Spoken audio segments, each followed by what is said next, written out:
ऐका मुलींनो, तुमच्यासाठी एक आव्हान आहे, हे लक्षात घ्या. लग्न म्हणजे काय? फक्त संसार थाटणे नव्हे, ते एक हळूवार नाते उलगडण्यासारखे आहे.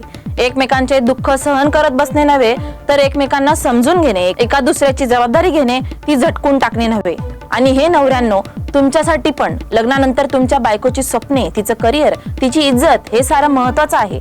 हे तुम्हाला समजायलाच हवं आणि तिलाही समजून सांगायला हवं. आणि मुलींनो, जर तुम्हाला तुमच्या सासरचे त्रास देत असतील, तर तुमचा नवरा तुमची बाजू घेत नसेल, तुम्हाला एकटे आणि असहाय्य वाटत असेल, तर तिथे रेंगाळण्याची गरज नाही, अजिबात नाही.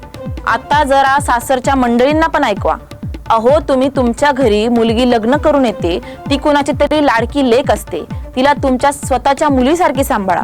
तिला तुमच्यात मिसळायला वेळ द्या. सून म्हणजे काय तुमची सरकारी योजना आहे की काय, जी तुमची तिजोरी भरत राहील? घरात काम करायला ती कामवाली नाही, ती तुमची जबाबदारी आहे. समजलं? लक्षात ठेवा, हे फक्त बोल नाहीयेत, हा इशारा आहे.